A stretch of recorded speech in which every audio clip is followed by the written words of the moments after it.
Hey, I'm Johnny Scoville, and this is Chase the Heat. It is a terrible day here in Tucson, Arizona. I'm kidding, it's beautiful. It's just incredible. This is a different day. There's a little bit of wispy clouds. It's pretty amazing. Sorry. Could be a good day. First thing this morning, saw the coyote. Now, of the Looney Tune characters, the coyote's the most elusive. So what Tommy and I always try to do is get the hat trick. And we consider a hat trick the coyote, the roadrunner, and a rabbit. Those are the main three of the Looney Tunes lineup. And sometimes you see the rabbit and the roadrunner all the time. They're everywhere. But the coyote, he's wily. See what I did there? All right, so I'm reviewing Uncle Bullcow's 7-pot party mix. Before I do, I gotta tell you something funny. I read, you know what? I shouldn't read anything. I'm not gonna, it's one thing to read comments from you guys. I love you guys. Always gonna read your comments. But I'm not gonna read anymore what people say about Superhots. I read something, there's a bunch out already, and I guess they got like a pre-taste of it. They didn't see the whole thing, but they got like a kind of a synopsis of what the show's about. And they've seen a lot of stuff on video that you guys haven't seen. Because all we've seen is the trailer, right? So anyway, so I read this thing, yeah? And said that one of them said that I have like let me see how it's worded. It just doesn't sound good. A couple things that were really sort of weird. One of them said that I have a near religious fervor, is what they call the whole Johnny Scoville thing, which I think is kind of silly. Another thing one of them said, and this is just, you know, if the reporter who wrote this reads this, you're an idiot. You're an idiot. I said in the video, and I'll stand by, but come on. Listen, I said in the video that, like at competitions, when you're done with a competition, you purge. You just do. Anybody who thinks you're going to eat 50 peppers and pass them, I'll say again, this is to the reporter who wrote that, you're an idiot. Do you think Joey Chestnut, you know, the Coney Island thing, after eating 77 hot dogs, he goes into the Oval Office and drops a deuce? 77 hot dogs? Do you think he does that? Or do you think he purges them? Einstein. That's what competitive eaters do. Look at most competitive eaters are this big. How do you think they do that? So anyway, he said that it was like chili bulimia, like I advocate that. One last time, you're an idiot, really, and it's embarrassing. And anybody in the chili community reads that and goes, you're an idiot. I'm sorry, I'll leave it at that. Dumb person. So Uncle Bullcow, we love Uncle Bullcow. Uncle Bullcow is in Superhot with me. So he makes really great products. You know what's great about Uncle Bullcow? It runs the gamut from chocolate snacks to sauces to powders to challenges. Honestly, it's he does everything. I really appreciate that. It's very, very interesting how he does things. But this is his 7-pot party mix. Have you noticed an increase in 7-pot? Huh? Have you noticed it? Everybody's using 7-pot. You know why, right? Because it's a great pepper. Here's the thing. I've never seen a Reaper powder, and we've sent out a lot of it to have tested from a lot of different sources. And I've never seen Reaper powder test higher than 770,000. And I've seen 7-pot Primo test at 1 point. Is it million? 1.01 or 1.1? Either way, it's over 1 million. And, you know, I'm not the greatest mathematician, but that's a whole lot hotter than the other stuff. So you're going to see a 7-pot. Anyway, this is what this is. It's organic party mix. It's Annie's, by the way. So Annie's, we got 7-pot Primo pepper powder. We've got yellow Reaper powder. And we've got Cajun seasoning. And while we do, I'm going to read you some really cool, weird things that I found. Online, strange stats, stupid nuggets of knowledge that are just fascinating and interesting, and I thought they'd be fun to read to you because I was reading them like, no way. And as I was reading, I was thinking, you know what? I want to tell them this because I think you find it interesting. Now, if you smell this, you take the top off, you're like, well, okay, there's powder in there. You don't want to sniff it too much, or I'll be sneezing, and this will be a blooper. But man, it smells like powder, whew, like heat. So from Uncle Bullcow, 7-part party mix, Johnny Scoville, this is JC. One more time. You know what? Here's the deal. I'm going to do this throughout the interview. You look silly when you write stuff like that. Writer of that piece. I'll do it throughout the whole thing, but I'll probably do it a couple more times. All right. Here's the deal about this. Super the cheesy snack. The snacks taste great.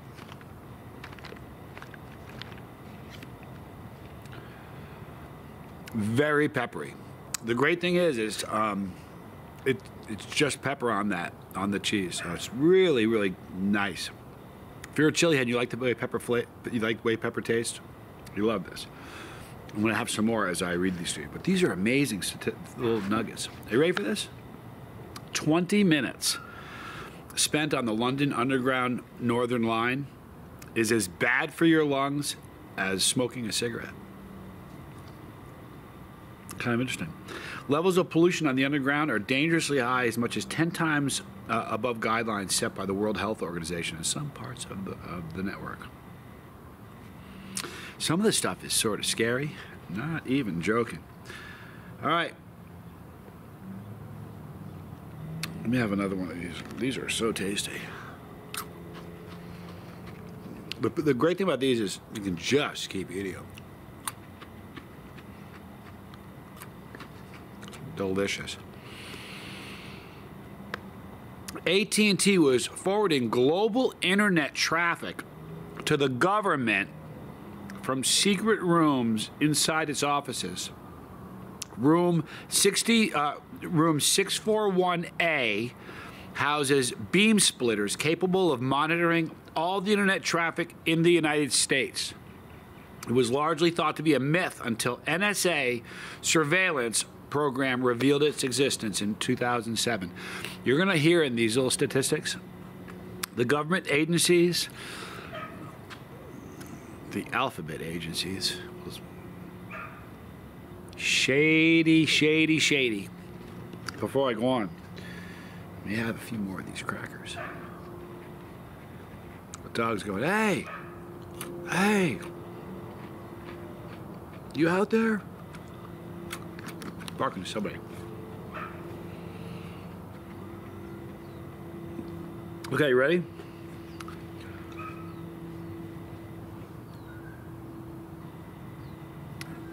A green jacket. This is crazy if you're a sports fan. A green jacket.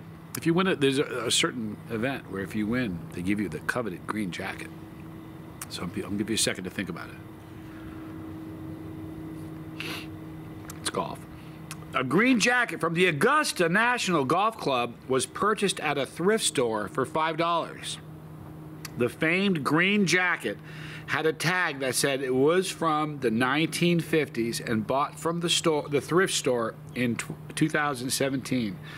It sold at an auction for $139,000. Holy moly. This one here just made me laugh. It's great. But these are really good. And this are pretzels too. Little cheese sticks. Little cheese crackers.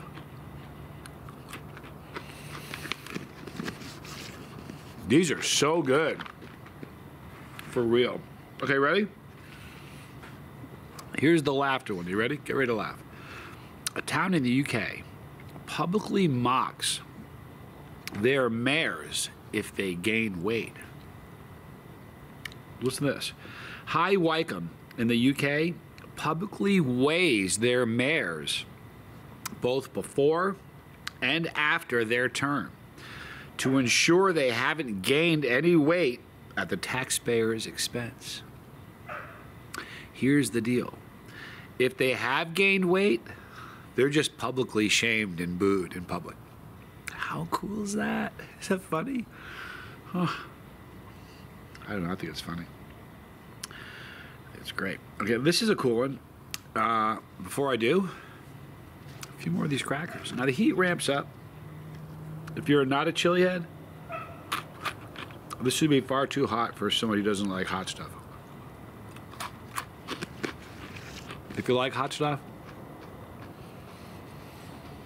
there's nothing in a store.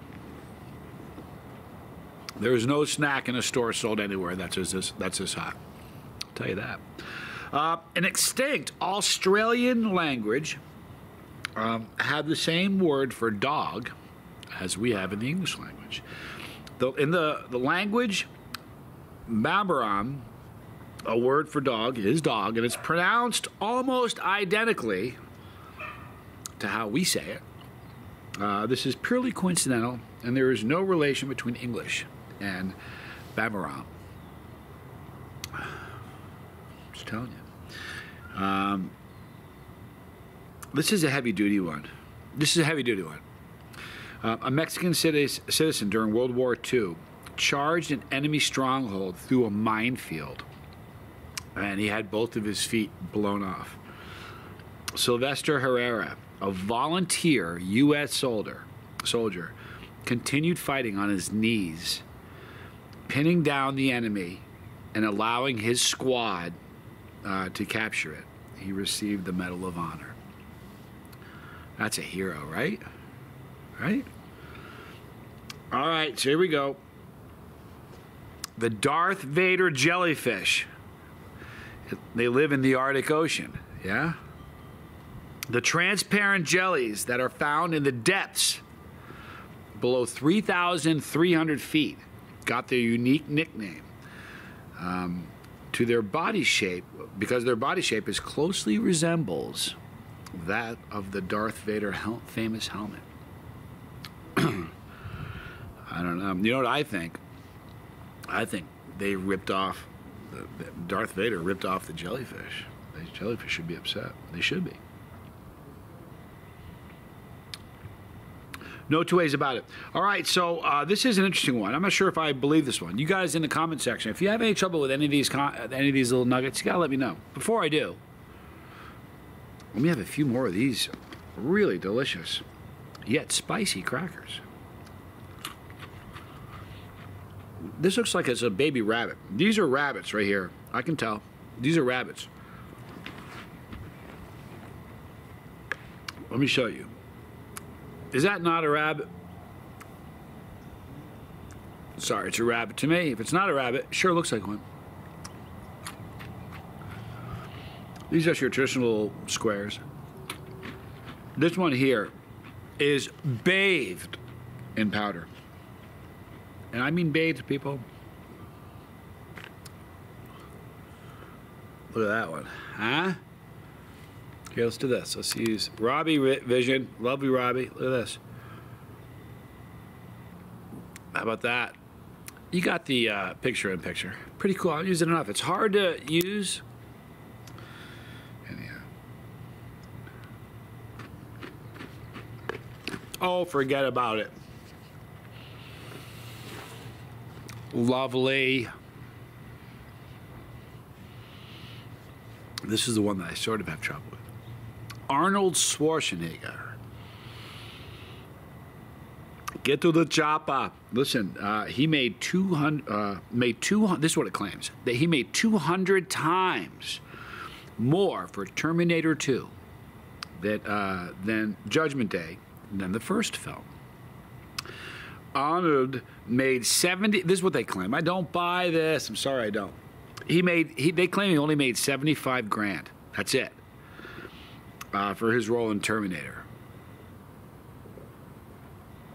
But about 7 years later, made 15 million for the sequel, having achieved his status as action movie powerhouse with films like Commando, Predator, and Running Man.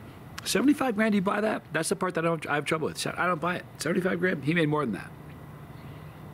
We beat him. You know what? You can't believe everything you read. You just can't. This is one. This is one that I have significant trouble with. Remember I told you the alphabet agencies? They're all evil. Theirs are. The FBI created a fake story that in the 40s that an actress cheated on her husband because of all because she supported the civil rights movement.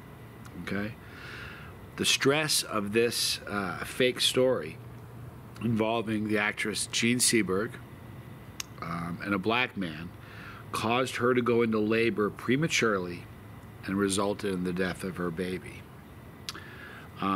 This was in the 40s. They admitted this in the 70s, the FBI. She died in the 40s. The French ruling was probable suicide.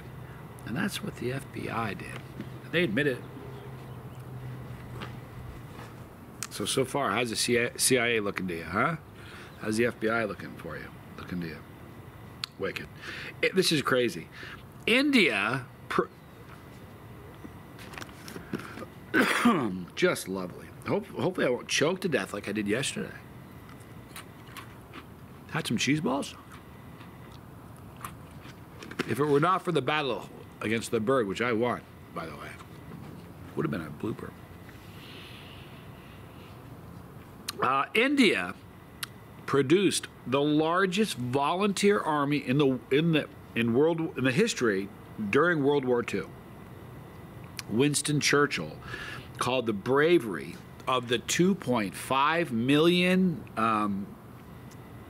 volunteer army unsurpassed, with at least 38 Indians that were awarded the Victoria Cross or the George Cross. Imagine a volunteer army of 2.5 million. Think we could do that? Think we can get 2.5 million to volunteer? I don't know. Here we go. This is one that I have trouble with. I really want to know what you guys think of this one. Clint Eastwood. Okay. Well, this one bothers me so much. I want another pretzel. There we go. One more. There we go. There you go. All right. Wait till you hear this one. Clint.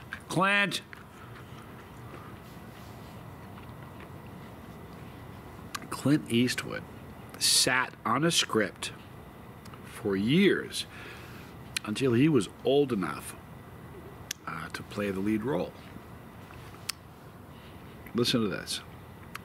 Clint Eastwood bought a script that David Webb Peoples wrote for The Unforgiven. He bought that in 1976. All right? No, it was a great movie, right? He bought it in 76, and he sat on it for 15 years until he was old enough to play the lead role of William Money at the age of 61. Now, he has every right to. He bought it. It's his. He could buy it and set it on fire. He could buy it and just never make it. Right? But think about it. And listen, he bought it. I get it. Once it's his, it's his. Here's the thing. I had somebody option a screenplay with me and sit on it for a year. The terms of when you option a screenplay, it means they have the first right, and it's theirs for a year. And that year's time, I can't show that screenplay to anybody else. I optioned a screenplay with a major name. Sat on it for a year and didn't do anything, and that bummed me out. Imagine selling a screenplay to Clint Eastwood. You're like, man, I sold a screenplay to Clint Eastwood. You tell your, people in your circle or whatever. I wonder if David Webb, I have to look it up, David Webb Peoples, if he made it, if he lived long enough to watch this thing made. You know what I mean? That's the problem. Like, man, I get it, but if I was the writer, that'd bum me out. Couldn't bum me out too much because you did get paid, but still, think about that. It's crazy. All right, listen to this one. This one's crazy, too. I'll go right into this one without eating more snack. In 2010, Taco Bell. Say what you want about Taco Bell. But listen to what they did. Taco Bell secretly, you'd think they'd tell you about a move like this, but no. They secretly reduced the sodium content of its food at 150 that is. That's 150 Dallas area restaurants. Reduced the sodium by 23% without telling anybody. They replaced the salt with other spices and other ingredients. That's all. Didn't tell you what it is. 2 months later, they had received exactly 0 complaints about the changes. Kind of interesting. Let's go back to the CIA. Listen to this one.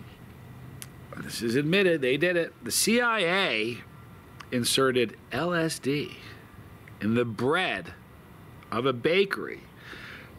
The CIA secretly spiked the bread from a bakery in the French village of Point Saint-Esprit with enormous, that's what it says, enormous quantities of LSD as part of its Cold War mind control. So we're not even at war with them, and we're putting huge amounts of LSD. I say we. The CIA did this. Crazy, man. I wonder if there's any more I should tell you. There's one more I'm going to tell you. This one's sort of amazing. We're going to end on this one. I said a while back that I'm not sure we should be eating like calamari and stuff. You know, I don't think we should. They you know how smart octopus are and calamari and squid? They're so smart. They think they're problem solving. Man, I saw one with it. You've seen it. A lot of people have seen it. They put something inside a glass jar in a fish tank. It's got a top on it, screw top. It's a mason jar with something. I think it's, I don't know what it is, a fish, something inside it. That thing wanted to eat. This thing looks at it, and a fish would die staring at that thing in the water. I mean, just every other water animal would too. I mean, if it was big enough, they'd eat the whole jar. But I mean, this thing looked at it with its tentacles, unscrewed the thing.